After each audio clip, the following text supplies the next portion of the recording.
خب حالا ما میخوایم با دو تا گلدون غیر همسایز که یه سایز با هم دیگه اختلاف داره یه گلدون بتونی بسازیم. از این دو تا گلدون به عنوان قالب استفاده میکنیم.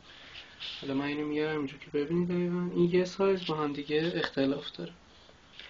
این گلدون بزرگتر به عنوان دیواره بیرونی قالب، این یکی هم به عنوان دیواره داخلی قالب استفاده میشه.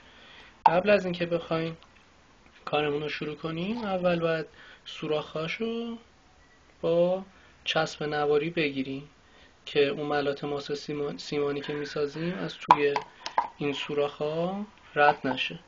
این یکی هم این پشتشو چسب میزنیم که از توی این سوراخ‌ها ملاط رد نشه، بعد بتونیم جدا کنیم قالب.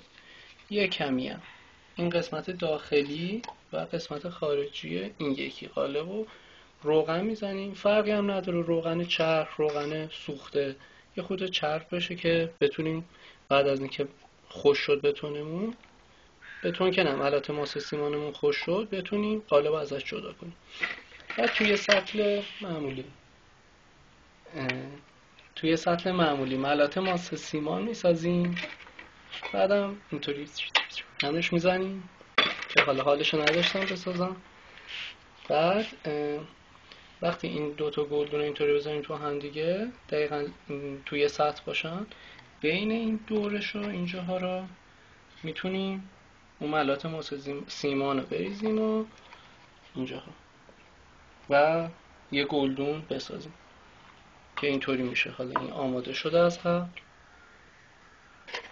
این میاد اینجا. تصور کنیم که این ملاط شله، توش ملاط ریختیم، یه چند تا اینطوری کنیم که حباباش بیاد بالا، بعدم یه چیز صاف مثلا همین سطل رو اینطوری میذاریم که نیاد بالا، چون این یکی برای خودش میاد بالا. بعد 1 ساعت اینو جدا میکنیم، اینطوری میشه. 1 ساعت بعدش هم اینو با مثلا 2 تا ضربه جدا میکنیم، اینم گلدون به همین راحتی. همون موقع هم که جدا کردیم این وسطش یه سوراخ بزنیم. من اینو یادم رفته صفر شده دیگه، حالا مجبورم با دریل سوراخ کنم، اما اول کار خیلی راحت سوراخ میشه.